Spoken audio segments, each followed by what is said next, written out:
നിങ്ങൾ ക്ഷേത്ര ദർശനം നടത്തുമ്പോൾ പ്രദക്ഷിണം ചെയ്യാറുണ്ട്, ചുറ്റമ്പലത്തിനും നാലമ്പലത്തിനും ശ്രീകോവിലും ചുറ്റുമായിട്ട്. എന്തിനാ ഈ പ്രദക്ഷിണം ചെയ്യണേ? എന്താ അതിൻ്റെ ഗുണം? അത് മനസ്സിലാക്കിയിട്ടുണ്ടോ? ഇതിൻ്റെ അർത്ഥം എന്താണെന്നറിയാമോ? ഈ പ്രദക്ഷിണത്തിൻ്റെ പ്രായ എന്നാൽ പ്രഹക്ഷേണ എന്നാണ്. ധ എന്നാൽ മോക്ഷദായകവും, ക്ഷീ എന്നാൽ രോഗനാശവും, നം എന്നാൽ ക്ഷേമവർദ്ധനവും എന്നാണ്. അപ്പോൾ ഇതൊക്കെ ചെയ്ത് കഴിഞ്ഞാൽ എങ്ങനെ ക്ഷേമവർദ്ധനം ഉണ്ടാവും, രോഗനാശം ഉണ്ടാവും അല്ലേ? ചെയ്തു നോക്കിയാലേ അറിയാൻ പറ്റുള്ളൂ.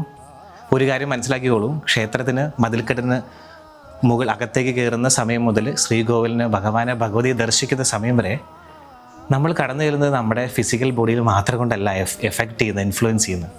നമുക്ക് ഫിസിക്കൽ ബോഡിയുണ്ട്, അന്നമയ ശരീരമുണ്ട്, പ്രാണമയ ശരീരമുണ്ട്, മനോമയം, വിജ്ഞാനമയം, സർവ്വ ആനന്ദമയം ഈശ്വരാവസ്ഥ. അപ്പോൾ ഇതൊക്കെ കടന്നു ചെല്ലുമ്പോൾ എങ്ങനെ കടന്നു ചെല്ലണം? ബോധവാനായിരിക്കണം. അതാണ് പറയണേ, ക്ഷേത്രത്തിൽ നാമജപം മാത്രമേ ഉള്ളൂ, മനസ്സ് ഏകാഗ്രതമായിരിക്കണം ഈശ്വരനിൽ. അങ്ങനെ ചെയ്ത് കഴിയുമ്പോൾ ഇതൊക്കെ മാറ്റങ്ങൾ സംഭവിക്കും, ഈ പറഞ്ഞ കാര്യങ്ങൾ സംഭവിക്കും. ഞാൻ പറഞ്ഞാലും വിശ്വസിക്കേണ്ട, ചെയ്ത് നോക്കുക. നിങ്ങളൊരു കാര്യം ചെയ്യുക, ചുറ്റമ്പലത്തിന് ചുറ്റുമായിട്ട് എല്ലാ ദിവസവും 21 ദിവസം കുറച്ച് ഇത്ര എണ്ണൊന്നും വെക്കേണ്ട, ശ്രദ്ധാകുലനായിട്ട് പതുക്കെ നാമജപത്തിൽ മുഴുകി കൈകൂപ്പി തൊഴുത് കുറച്ച് 21 ദിവസം ഒന്ന് പ്രദക്ഷിണം ചെയ്ത് നോക്കുക. ഡെയിലി ചെയ്ത് നോക്കുക, മാറ്റങ്ങൾ സംഭവിക്കട്ടെ. ഞാൻ പറഞ്ഞ ആരും വിശ്വസിക്കേണ്ട, നിങ്ങൾക്ക് മാറ്റമുണ്ടെങ്കിൽ മാത്രം ചെയ്തു നോക്കുക, വിശ്വസിക്കുക. നന്ദി, നമസ്തേ.